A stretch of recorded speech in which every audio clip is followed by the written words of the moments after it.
नमस्कार दोस्तों, हजारों करोड़ों रुपए दान देने वाले गरीबों के मसीहा रतन टाटा 9 अक्टूबर 2024 को इस दुनिया को अलविदा कहकर चले गए। रतन टाटा जी की एक फेमस लाइन है कि मैं कोई भी डिसीजन सही या गलत नहीं लेता, एक बार मैं डिसीजन ले लेता हूं और उसके बाद उस डिसीजन को सही साबित करने में लग जाता हूं। आज मैं आप सबको रतन टाटा जी के बारे में बताने वाला हूं और 10 ऐसी कहानियां बताने वाला हूं जिसे सुनकर आपको बहुत कुछ सीखने को मिलेगा। सबसे पहले बात करते हैं रतन टाटा के बचपन की। जब रतन टाटा 10 साल के थे तो उनके माता पिता का डिवोर्स हो गया था, तो रतन टाटा जी अपने दादी के साथ ही बचपन में रहे और उसके बाद उन्होंने अपनी जो एजुकेशन है वो कॉर्नेल यूनिवर्सिटी हार्वर्ड से कंप्लीट की, जो यूएसए में है। 1962 में वो भारत आए और टाटा स्टील जो कि जमशेदपुर में है वहाँ पर वर्कर के साथ मिलकर सबसे छोटे लेवल में काम को स्टार्ट किया। उन्हीं के बीच रहे और उन्हीं के साथ मिलकर लाइन में लगकर खाना खाते थे। 1991 ईस्वी में जब रतन टाटा जी टाटा ग्रुप्स के चेयरमैन बने तब वो जो रेवेन्यू है ये 40 गुना तक बढ़ गया और जो प्रॉफिट है ये 50 गुना बढ़ गया। नॉट 50%, समझ सकते हो इतना ज़्यादा प्रॉफिट गेन करके दिया। और जीएसटी के मामले में पूरे देश का 4% जीएसटी अकेले रतन टाटा की कंपनी पे करती है और यहाँ तक कि लगभग 50,000 करोड़ रुपए टैक्स पे करता है सरकार को रतन टाटा की कंपनी। बहुत ज़्यादा रकम होता है और कई बार गरीबों को वो बहुत ज़्यादा पैसे भी डोनेट करते हैं। कोरोना वायरस में 1,500 करोड़ का उन्होंने दान किया। अब हम बात करते हैं रतन टाटा जी की 10 कहानियों के बारे में। सबसे पहली कहानी कि रतन टाटा सर ने शादी क्यों नहीं की। शादी तक पहुंच गए थे। एक बार रतन टाटा सर को एक अंग्रेज लड़की से प्यार हो गया था और उस लड़की को भी रतन टाटा से प्यार हो गया था। रतन टाटा ने उस लड़की से कहा कि अब हम शादी कर लेते हैं। इतने में रतन टाटा को कॉल आता है और ये कॉल इंडिया से आया था, उसकी दादी का था कि बेटा रतन, मैं बहुत ज़्यादा बीमार हूँ, मेरा आखिरी समय चल रहा है, क्या तुम इंडिया आ सकते हो।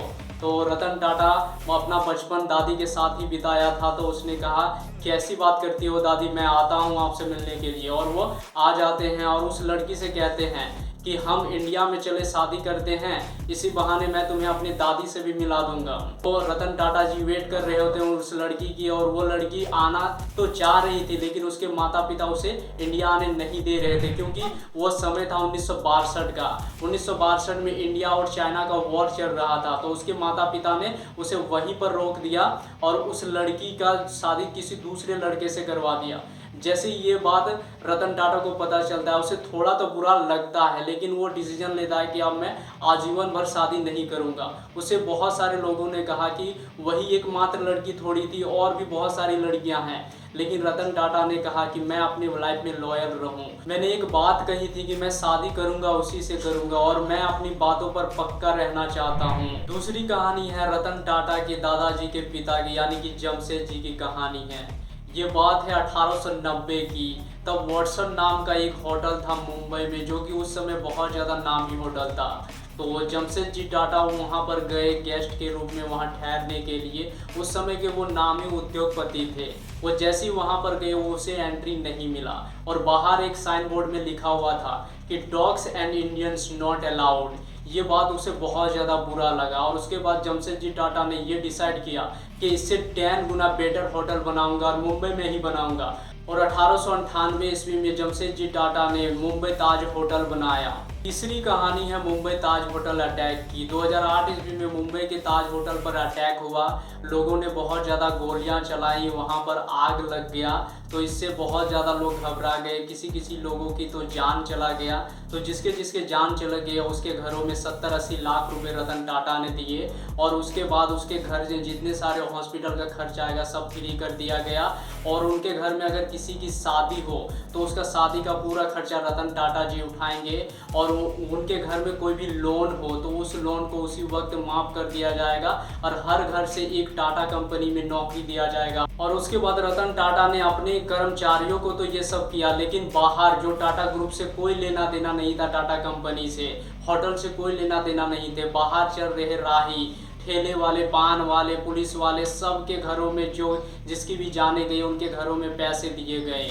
और ये सब करने में सरकार को बहुत ज़्यादा टाइम लगा है। अभी तक सरकार उन लोगों को पैसा नहीं दे पाई है, लेकिन रतन टाटा जी ने 20 दिनों में ही सारे लोगों को पैसा दे दिया। चौथी कहानी मुंबई ताज होटल की है। जब ताज होटल पूरी तरीके से बर्बाद हो गया, आग लग गया, लोगों ने गोली चलाई आतंकवादियों ने, तो उसे रिपेयर करने के लिए रतन टाटा ने एक टेंडर निकाला। उसमें से 2 जो पाकिस्तानी थे, वहीं से कसाब जी आए थे जो ने इससे हाल किया होटल का, और वहीं से 2 बिजनेसमैन आए, कहा कि हम ठीक कर देते हैं, हमारा काम ही यही है।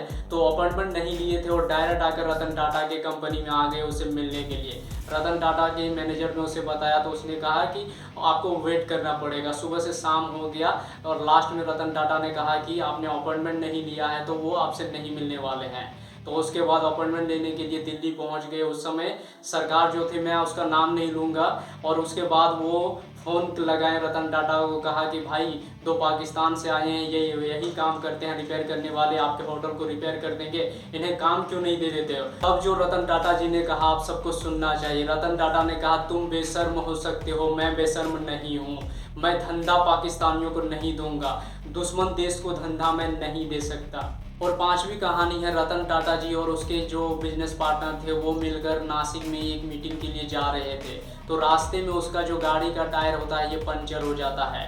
ड्राइवर चेंज करने लगता है, तो उसी दौरान जो उसके दोस्त थे वो पान की टपरी में चले जाते हैं पान खाने के लिए। कोई सिगरेट फूकने लगता है, कोई इधर उधर टहलने लगता है। तो लोगों ने नोटिस किया कि रतन टाटा जी दिखाई नहीं दे रहे हैं। तब देखा कि रतन टाटा जी अपने शर्ट को मोड़कर, टाई को पीछे करके वहाँ पर उस ड्राइवर की हेल्प कर रहे होते हैं, प्रेशर, हवा की प्रेशर जांच रहे होते हैं। और उसके बाद उसके सहपाठी और बिजनेस पार्टनर उसके पास पहुँचे कि रतन सर आप ये क्या कर रहे हैं, आप रतन टाटा हैं, आपको ये काम शोभा नहीं देता। तो रतन टाटा जी ने कहा जो वो आप सबको सुनना चाहिए। रतन टाटा ने कहा कि ड्राइवर को ये सारा काम करने में अगर वो अकेले करता है तो 15 मिनट का समय लगेगा, लेकिन अगर मेरी वजह से उसे ये काम 7 मिनट में वो कंप्लीट कर सकता है, तो हमें जिस मीटिंग में हम जा रहे हैं उस मीटिंग में जाने के लिए हमारे पास 7 मिनट ज़्यादा होंगे। क्या आप कभी अपने से नीचे लेवल के लोगों की कभी हेल्प किए हैं? कमेंट करके ज़रूर बताना। 6ठी कहानी है कि रतन टाटा को एक कॉलेज के प्रिंसिपल ने चीफ गेस्ट के रूप में कॉलेज में बुलाया। तो जितने सारे लोगों ने देखा कि रतन टाटा सर आए हैं, वो लोग दौड़े भागने लगे उससे मिलने के लिए। उसी भीड़ में एक लड़की वहाँ पर गिर जाती है, उसे कुचलते हुए लड़के आगे बढ़ जाते हैं, लड़कियाँ आगे बढ़ जाती है। तब रतन टाटा जी उन लड़कों से और लड़कियों से कहते हैं कि रुक जाओ, फंक्शन खत्म होने दो, मैं आप सबसे मिलूँगा। और उसके बाद ये फंक्शन थोड़ा लंबा चलता है और रतन टाटा सर को कहीं जाना था, तो उसका जो फ्लाइट था वो डिले हो रहा था, तो उसने उस फ्लाइट को कैंसिल कर दिया। और उसके बाद उस प्रिंसिपल ने कहा कि बच्चे हैं, ये जिद करते हैं, इनकी बातों को छोड़ो ना, आपको ज़रूरी मीटिंग करने के लिए जाना है, आप वहाँ पर जाइए। उसने कहा मैं उनके लिए नहीं रुक रहा हूँ, मैं अपने बातों का पक्का हूँ, मैंने इनसे बताया था कि मैं इनसे मिलूँगा। तो वो देर करते हैं और उसके बाद सभी से मिलकर जाते हैं। ये सीखने वाली बात है। 7वीं कहानी है कि आप रतन टाटा जी को जितना ज़्यादा तंग करोगे, बेइज्जती करोगे, वो उतना ज़्यादा ग्रो करेंगे। एक बार क्या होता है कि टाटा मोटर्स जो होता है ये बहुत ज़्यादा लॉसेस में चल रहा था। तो उस समय जो थी विदेशी में, यूएस में थी एक कंपनी फोर्ड मोटर्स नाम की, उस कंपनी के पास रतन टाटा जी गए हेल्प मांगने के लिए। तो वहाँ का जो इंचार्ज था, जो चेयरमैन था, उसने कहा रतन टाटा जी को अगर तुम्हें गाड़ियाँ बनानी नहीं आती तो तुम गाड़ियाँ क्यों बना रहे हो, तुम एक काम करो, तुम अपनी कंपनी मुझे बेच दो और इससे मैं आपकी कंपनी खरीद कर मैं तुम पर एहसान करूँगा। रतन टाटा जी ने वो कंपनी बेची नहीं। उसे गुस्सा तो बहुत आया था, लेकिन उसने अपने गुस्से को कंट्रोल किया। कुछ ही सालों में सिचुएशन जो होता है ये रिवर्स हो जाता है और जो फोर्ड कंपनी थी विदेश की, वो कंपनी भारत मुंबई में आती है टाटा मोटर्स के पास हेल्प लेने के लिए। तो टाटा मोटर्स जो रतन टाटा जी होते हैं यूएस पहुंचते हैं और फोर्ड कंपनी को खरीद लेते हैं और वहीं पर जैगवार और लैंड रोवर जैसी गाड़ियां बनाते हैं जो कि विदेशों में बहुत ज़्यादा बिकती है। एक बार सल्यूट है रतन टाटा सर को। 8वीं कहानी, एक बार क्या होता है कि टाटा सुमो का ऑर्डर बहुत ज़्यादा पाकिस्तान से आता है। 1000-1500 कार का ऑर्डर आता है टाटा सुमो का पाकिस्तान से। तो रतन टाटा जी साफ मना कर देते हैं, कहते हैं कि हमें पाकिस्तान को गाड़ी नहीं बेचना है। भले ही हमें लॉस क्यों ना झेलना पड़े, लेकिन हम पाकिस्तान को गाड़ी नहीं बेचने वाले हैं। ये सीखने वाली बात है कि बेचना नहीं है तो नहीं है, डायरेक्ट वो बोल देते हैं। 9वीं कहानी, एक बार हार्वर्ड के जो कुछ प्रोफेसर होते हैं उन्होंने 2 प्रोफेसर को इंडिया पे पर्सनली भेजा कि जाकर देखो जो टाटा ग्रुप्स की जो होटल्स है उनके जो एम्प्लॉय हैं वो अपने जान देने के मामले में पीछे नहीं हटते हैं। जाकर पता करो कि उनमें क्या दिया जाता है, कहीं कोई इंजेक्शन तो नहीं दिया जाता, या फिर सिलेक्शन होने के लिए क्या उन पर किया जाता है। ये जाकर देखने के लिए 2 प्रोफेसर को हायर किया गया, देश पांडे और रैना। ये भारत आए मुंबई के ताज होटल को देखने के लिए, पूरे पर्सनली सबको रिसर्च किया और वहाँ पर उन्होंने 2 चीज़ों को नोटिस किया कि कहीं इन सबको कि ट्रेनिंग तो नहीं दिया जाए। तो लेकिन वहाँ पर जो होते हैं नए नए बच्चे जो होते हैं वो भी जान दिए थे ताज होटल में, और उसके बाद सोचते हैं कि इन्हें बड़ा रिवॉर्ड दिया जाता होगा। लेकिन रिवॉर्ड भी दिया जाता है, 3-4 साल पुराने लोगों को रिवॉर्ड दिया जाता है, नए नए लोगों को रिवॉर्ड नहीं दिया जाता है। लेकिन मरने वाले नए नए लड़के भी थे।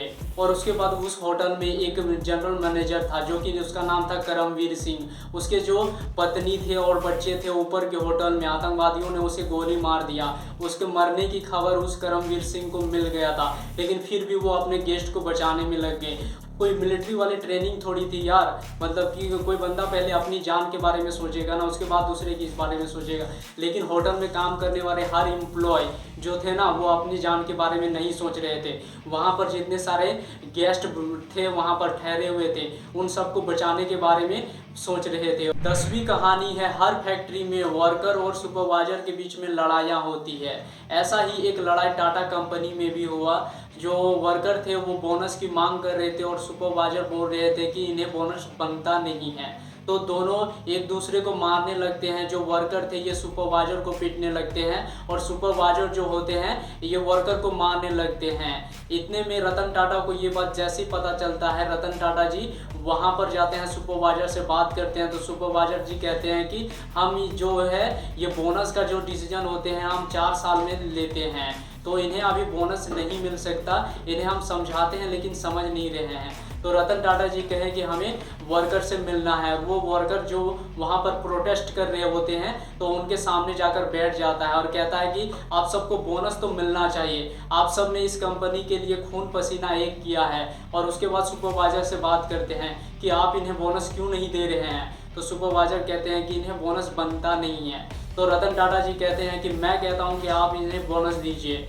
तो सुपरवाइजर कहते हैं कि आप बोल रहे हो इसलिए हम बोनस तो दे देंगे, लेकिन इन्हें बोनस बनता नहीं है। और उसके बाद जितने सारे वर्कर थे ना उन्होंने कहा कि हमें बोनस नहीं चाहिए। आप इतने बड़े आदमी रतन टाटा खुद हमारे लिए खड़े हुए, हमारे लिए बोले, हमारे लिए लड़े, यही हमारे लिए बहुत है। ये वीडियो आपके लिए वैल्यूबल लगा हो तो वीडियो को एक लाइक जरूर करें। लाइक करने से यूट्यूब और भी लोगों के पास इस वीडियो को भेजता है।